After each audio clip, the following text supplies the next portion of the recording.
রথের মেলা, রথের মেলা মানেই সেই ছোটবেলাকার পুরনো স্মৃতি।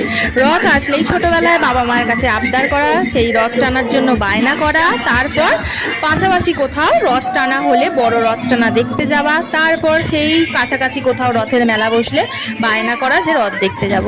ঠিক একইভাবে এখন আমরা বড় হয়েছি, আমাদের বাচ্চারাও তাই তেমনইভাবে আমাদেরকে বায়না করে।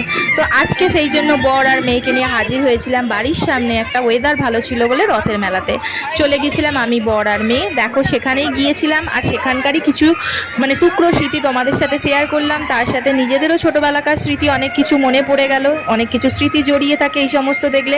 নিজেদের বাচ্চাদেরকে দিয়েই নিজেদের পুরনো স্মৃতি মনে পড়ে গেল। তো যাই হোক, খুব ভালোভাবে সন্ধ্যেটা কাটলো, তার সাথে মেয়ের বায়না আবদার সব কিছু লেগেই রয়েছে। এই সব মিলিয়ে রথের মেলা ভালো আনন্দ করলাম। আজকের দিনটা ভালো কাটলো সকাল থেকে। তো কার কার আজকের দিনটা ভালো কাটলো অবশ্যই জানিও। আর আমার এই ভিডিওটা যদি ভালো লাগে অবশ্যই ভিডিওটা লাইক কমেন্ট শেয়ার করে একটু পাশে থেকো।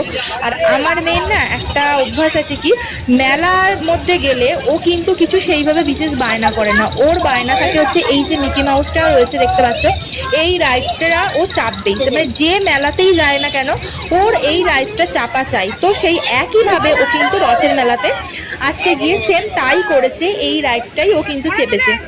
ও কিন্তু কোনো খাবার বায়না বা খেলনার বায়না সেইভাবে কিন্তু করে না। এখানে গিয়েই ওর লম্ফঝম্প, যতক্ষণ না ওকে ডাকবো ততক্ষণ কিন্তু ওখানে করতেই থাকবে।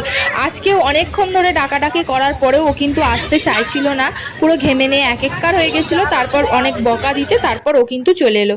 তারপর দেখো এখানে জগন্নাথ দেব, বলরাম, সুভদ্রার রথ ছিল, সেখানে দাঁড়িয়ে আমি আর মেয়ে একটু ছবি তুলে নিলাম। কারণ রথের মেলায় গেছি, একটু ছবি না তুললে হয় বলো? তখনকার দিনে আমাদের সময় ছোটবেলায় তো এইসব ছবি ছিল না, ছবি তোলাও ছিল না, আর অত মোবাইল ফোনের ব্যবহারও ছিল না, তাই কোনো পুরনো স্মৃতি সেইভাবে ধরে রাখতেও পারিনি।